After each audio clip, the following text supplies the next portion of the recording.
Notes from Conversations with God. Book 1 by Neale Donald Walsch. Communication Channels for God's Messages.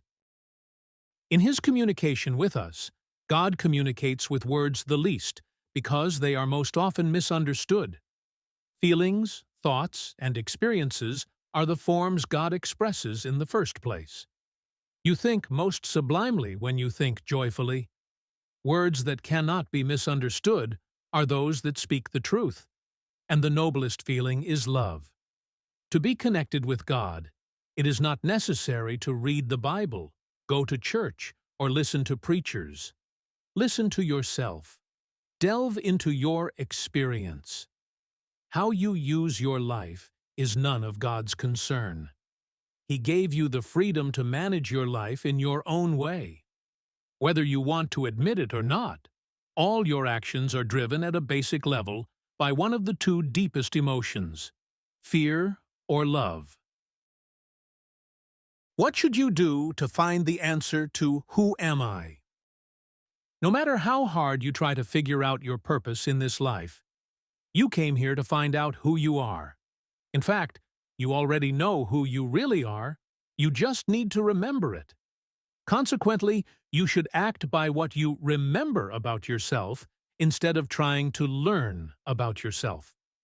The basic law of all existence is to let everyone choose their own path. Avoid making a choice for another. Help him only if he asks for help himself.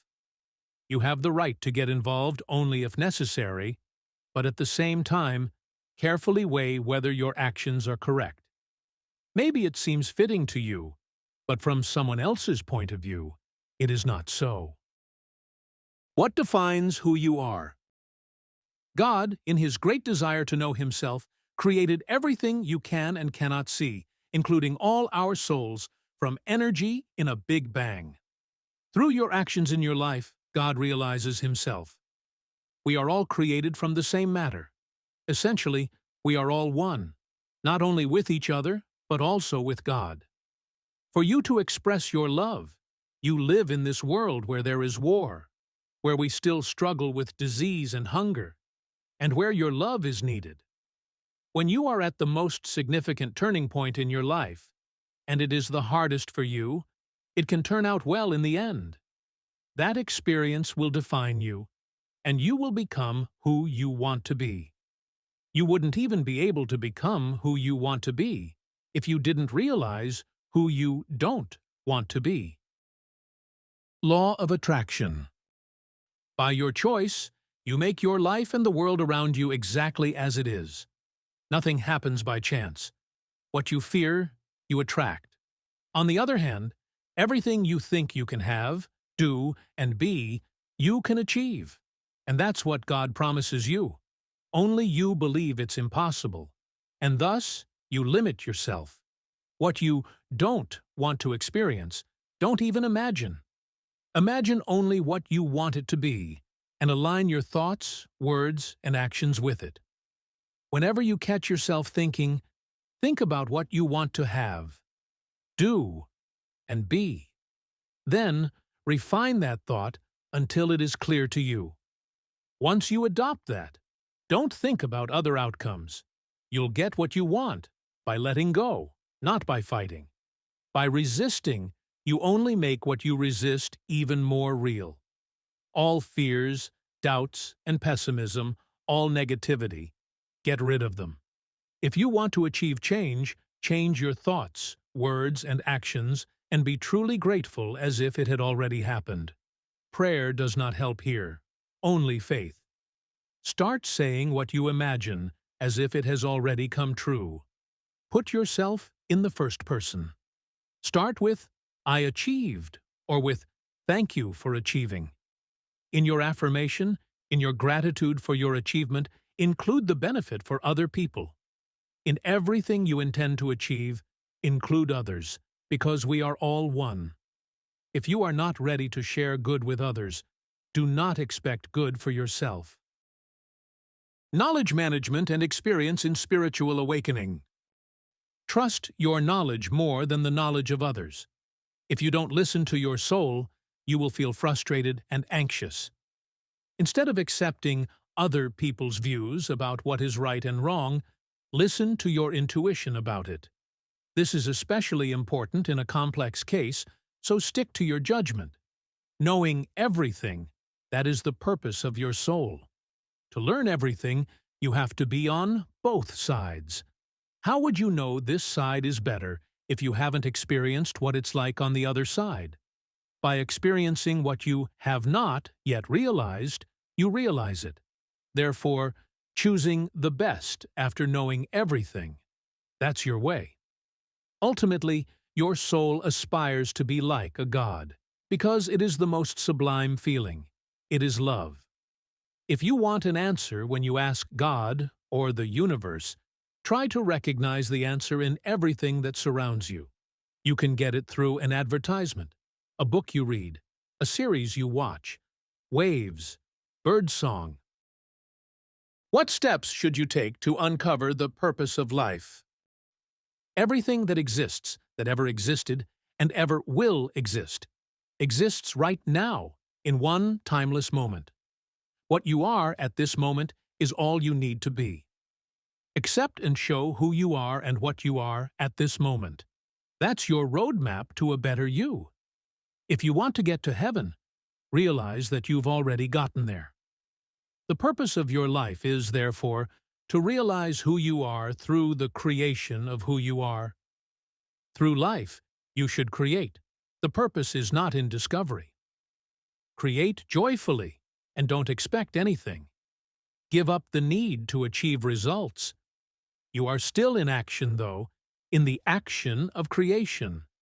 If you want to live aware of yourself, be the cause of your experiences. Your greatest achievement is when you realize you don't need God. In the same way, you should make your closest ones independent of you.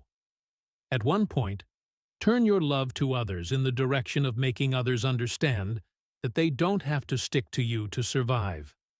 Show your true love by believing in the ability of others to determine who they are. The one who leaves behind the most teachers, not students, is the most outstanding teacher. She who leaves behind the most leaders, not followers, is the most extraordinary leader. Ask yourself if you have a smarter job in life than to walk the path of personal development. You've been on that path since birth, and the only question is whether you want to walk it blindfolded or with your eyes wide open. Essential relationship advice for a lasting connection. Self-awareness and determining who you want to be in relation to that self-awareness is the basis of every relationship with others.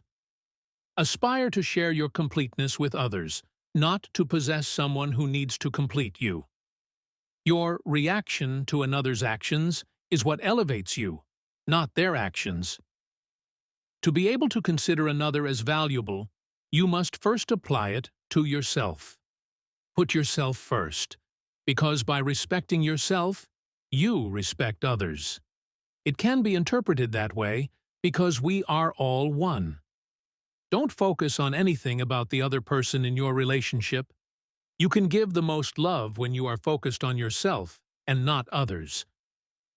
If your relationship with someone is in danger, the first thing you should ask yourself is, what is the act that you can express out of love? If someone hurts you, don't get over it. The hurt will pass only when you honestly and calmly admit how that statement you heard from another affected you. Live your attitude openly, wholly, and peacefully. That's how you grow into who you want to be.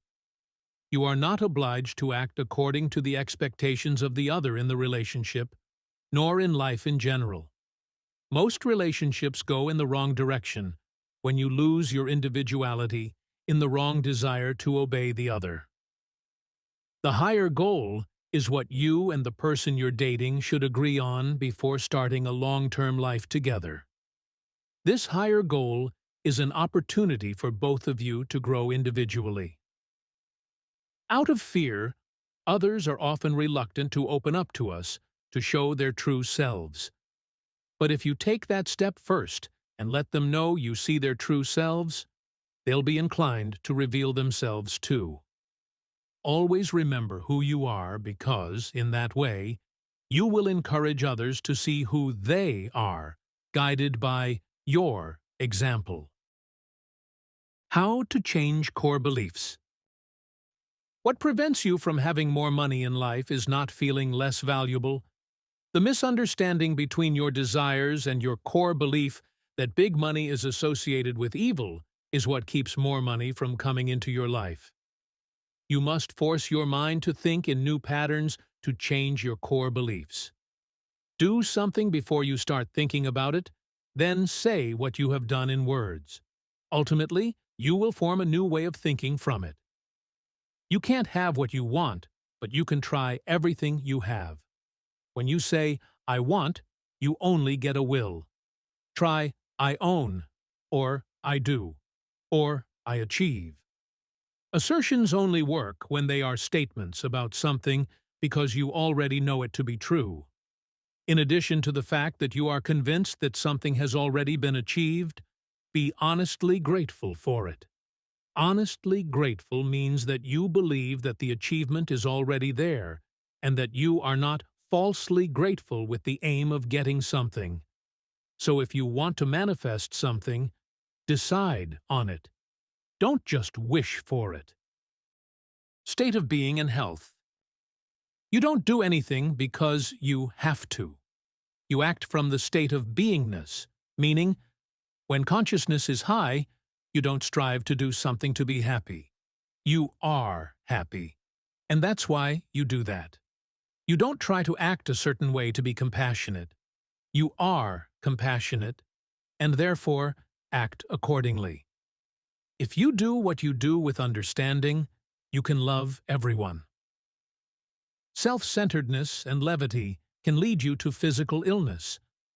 At the same time, your body is destroyed on its basic building block by fear, hatred, and concern, in conjunction with judgment, rudeness, and anger. The reason for the illness you should fervently search within yourself, starting with your thoughts. Alcohol is harmful, and our body mechanism is not adapted to this influence. You can get a stroke as a result of trying always to be better than others, which exposes you to significant stress. You can earn a heart attack as a result of constant resentment. Cardiovascular diseases can reach you if you overeat fat. You can get cancer if you indulge in opiates. The greatest knowledge revealed. Imagine a world different from ours in which everything is not determined as one or another. In that world, all things are everything. In that other world, there is no time, no genders, and no judgments based on the conclusion that something is right or wrong. As the creationists claim, everything was created in one moment, and evolution brought us to this point precisely as the evolutionists advocate. Both are right. Everything is a matter of perception. You will only find God with your heart, never with your mind. You cannot exist without everything that surrounds you. You are one with everything, and that's the only way you can exist. What your soul gains knowledge about, you create using your body. What you create, you experience. What you experience, you perceive. Find out, create, perceive. That makes a cycle. The soul learns based on the body's experience. If the soul desires a different knowledge, the body starts a new experience. Life repeats itself over and over for us. We don't die. We just transform from one form to another. You cannot not exist. You change the form you exist in, but you cannot not exist. God did not create anything immoral, so our body and its roles are not sinful in any way. Therefore, sex is a joy. Experience a complete transformation by reading the book, which you can get at the link in the video description.